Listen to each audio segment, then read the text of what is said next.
Pano chekupi yamana iyo manje inoita zita ninzi T Smart nafunga murongona zita ndetwa T Smart zvakawanda mchazvinzwira kana tapinda kagozi ritimbo rakatotimirira nice mbanangu zita ndiani ndinobva kupi mbanangu Spicy wekutsati ndobuda nepa hope lava boys handina kuya kuzotamba read him up my DJ let go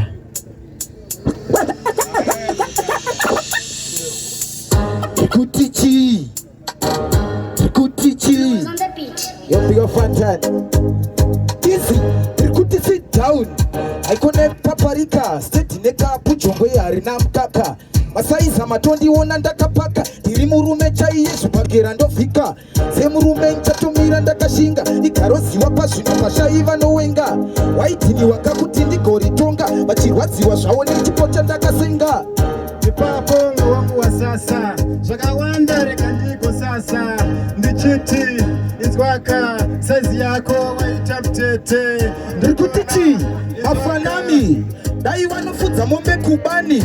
kuna savekana kuna hunyani ndiri mudhara saka ndiri makuruwani ndirikutichi uyu ndomuda nyangwe aina akona kozi ndomurova neshamhonge babhona ndomutaridza kuti hapana zvaanogona vakauye vari tetishero nemajabhuna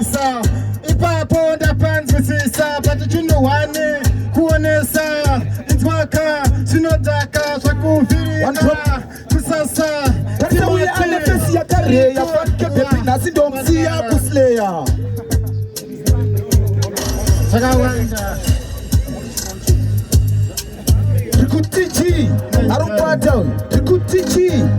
Tongo mpete akusikana kumbokondoka Weyo Trikutichi Tarisa one atupeka jezi Ini zvangu ndichisvika ndichitora jezi Okay Salipo ndongo dawo tariro gezi Iye achasara achitopa kwenya semezi Oh ipapo warogwa poindi asibati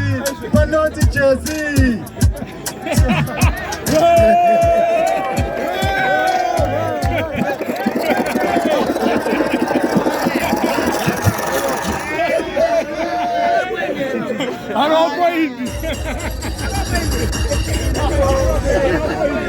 Yo babe